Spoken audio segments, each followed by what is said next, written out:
Hello friend, welcome back to my channel Bengali blogger Sumit চ্যানেলে সবাইকে welcome. তো আমার ব্লগটা এখন থেকে শুরু করছি, সঙ্গে থাকুন, দেখতে থাকুন, আশা করি ব্লগটি ভালো লাগবে। তো আজকে হচ্ছে মাটন রান্না। তো মাটন রান্না আপনাদের সাথে শেয়ার করছি। তো ব্লগের প্রথমেই শুরু করলাম রান্নাঘর দিয়ে। আর আমার ফেসবুক পেজ আছে Bengali blogger Sumi, insta ID আছে বেঙ্গলি ব্লগার সুমি, আর ইনস্টা আইডিও আছে Bengali blogger Sumi. Please please follow করে দেবেন। তো আজকে আমার রান্না ঘর থেকেই ব্লগটি শুরু করলাম, আর ব্লগটা এখন থেকে শুরু হয়েছে, সঙ্গে থাকুন, দেখে থাকুন, আশা করি ব্লগটি ভালো লাগবে। তো আজকে রান্না হচ্ছে মাটনকে ম্যারিনেট করা আছে। এদিকে আলু ভাজা হচ্ছে। প্রথমে মাটন মানে আলু ছাড়া তো মাটন ভালো লাগে না খেতে, তার মধ্যে আমরা বাঙালি। আলু টালু ভেজে এখানে ফোড়ন দিয়ে দিয়েছি, তেলের মধ্যে কাঁচা লঙ্কা, দারচিনি সব দিয়ে। আর এই রান্নার ডিটেলসে আমার মায়ের চ্যানেল আছে আলপনা রান্নাঘর, ওই চ্যানেলে হয়তো আপনারা দেখেও নিয়েছেন, কারণ আমি তো ডিটেলসে এটা অনেক আগেই শেয়ার করেছি। আর বিরিয়ানি হচ্ছে তখন আমার মারা ছিল এখানে। আর এটা হচ্ছে দাদা বৌদির বিরিয়ানি। আর আমার বাড়িতে আমি মাটন রান্না করেছিলাম বাবা মার জন্য। আর আমরা সবাই জন্যই, আমরাই খেয়েছিলাম, মেয়ে, আমি, মা, বাবা সবাই মিলে। তো তো আর এখানে হচ্ছে বিরিয়ানি, দাদা বৌদির বিরিয়ানি। তো মাংসটা খুব সুন্দর রান্না হয়েছিল, মা তো তাই বলেছিল যে খুব সুন্দর হয়েছে খেতে। অ্যাকচুয়ালি রান্না সত্যি করেই ভালোই লাগে সবারই খেতে। তো এই মাংসটা কি হারে সুন্দর করে ফুটছে দেখুন, টকবক করে ফুটছে একদম মাংস। তো মাংস হয়ে গেছে, এবারে আমি গ্যাসটাকে অফ করব, গরম মশলা টশলা দিয়ে আর পরিবেশন করে নেব। আর এবারে পরিবেশন করে বাবাকে খেতে দেওয়ার পালা। তো তো এই যে দাদা বৌদি বিরিয়ানির সাথে মাটন আমি বারবার করে দেখিয়ে দিচ্ছি, কারণ হচ্ছে আমাদের লাঞ্চে এই ছিল। তো এই হচ্ছে ব্যাপার। আর তার এই মাটনটা হাঁড়িতে করতে গেলে মাটন খুব তাড়াতাড়ি সেদ্ধ হয়ে যায়, আর প্রেশার কুকারেও আর দিতে হয় না। তো আমার তো খুব সুবিধে হয়, তাই জন্যই আমি এইভাবে মাংসটা রান্না করি।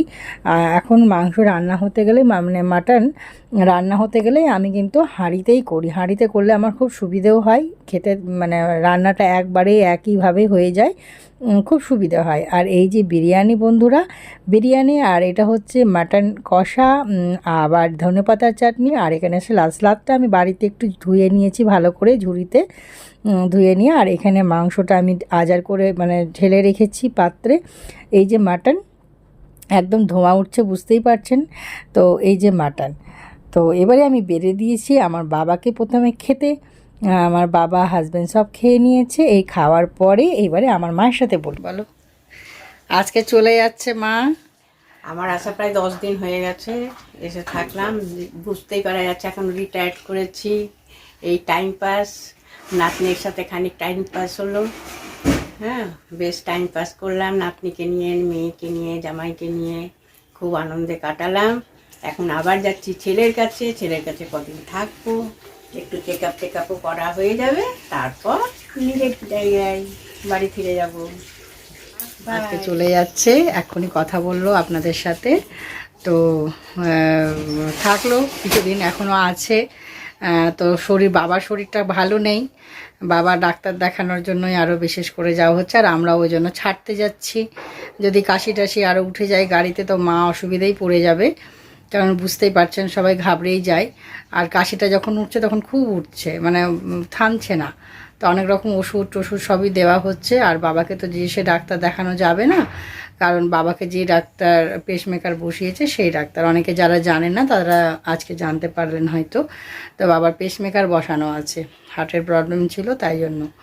তো ওই জন্যই আমরা যে কোনো ওষুধ খাওয়াতে পারি না। উনি যেই ডাক্তারের হাতে অপারেশন হয়েছিল, তো সেই ডাক্তার যেটা বলবেন সেটাই খাওয়ানো হবে, যেটা মা আমাকে বলেছে আর কি। তাই বলেছো তো? তো এই জন্য তো চলুন একবার বাবাকেও দেখিয়ে দিচ্ছি। ডক্টর অর্ণব দত্তকেই দেখানো হয়, উনি পেসমেকার বসিয়েছেন। উত্তরপাড়ায় ওনার নার্সিং হোম আছে, উইকেয়ারেই বসানো হয়েছে পেসমেকারটা। তো বসে এরকম ভালো আছে, কিন্তু আসলে হাজার হোক মালদা থেকে এসছি, একটু তো ঠান্ডা লেগেছে, এই হাওয়া লেগেছে, হ্যাঁ, এগুলোতে একটু বয়স হলে পরে অটোমেটিক একটু, আর তার মধ্যে সিজন চেঞ্জের সময় অটোমেটিক একটু ঠান্ডা লেগেই যায়, যার জন্য একটু কাশিটা হয়েছে। তো তবু একটু কমেছে এখন ওষুধ খেয়ে। তো আজকে চলে যাচ্ছে, আর মেয়ে জামাই আমাদেরকে রেখে আসবে। ওই জন্যই আমরাও যাচ্ছি আর কি, বুঝতে পারলেন তো। ওই জন্য আমরা হয়তো বেশিক্ষণ থাকতেও পারবো না, কারণ বেশ 5টা বাজতে যাচ্ছে, পৌঁছাতেই অনেকটা টাইম লাগবে এইগুলো। তো তবু যেতে গেলে পরে কি নিজেরাও মনের শান্তি পাবো, ভগবান না করে কিছু অসুবিধা হোক। হ্যাঁ, তবু এইটাই জন্যই যাওয়া। রেডি হয়ে গেছে, আজকাল রওনা দেওয়া হবে, তাই জন্য বাবা ওয়েট করছে, উবের আসবে এখন। এই যে আমরা সবাই মিলে উবেরে বসে গেছি। আমার হাজব্যান্ড সামনে সিটে বসেছিল, আমি মা বাবা বসে আছি। আর বাবার শরীরটা ঠিক একটু ভালো নেই, বুঝতেই পারছেন, ওই জন্য শেভিংও করা হয়নি। আর আমরা সবাই মিলে যাচ্ছি। আর আর এইখানে দেখুন, গাড়ি থেকেই আপনাদেরকে দেখাচ্ছি, বজরংবলীর কিছু একটা বেরিয়েছিল, তো ওটাই আপনাদের সাথে রাস্তায় বেরিয়েছিল আর কি, শেয়ার করে নিলাম। ভালোই লাগে সব কিছু। রাস্তা দেখতে দেখতে ভাইয়ের কাছে পৌঁছে গেলাম আমরা। আর এই যে বাবা এখন শেভিং করে চলে এসেছে। এই যে মাও ভাইয়ের কাছে গিয়ে জামা কাপড় ছেড়ে নিয়েছে। আর আমি আর মা একটু মন্দিরেই যাচ্ছিলাম, তো একটু আমরা মন্দির দর্শন করতে গেলাম মা আর আমি।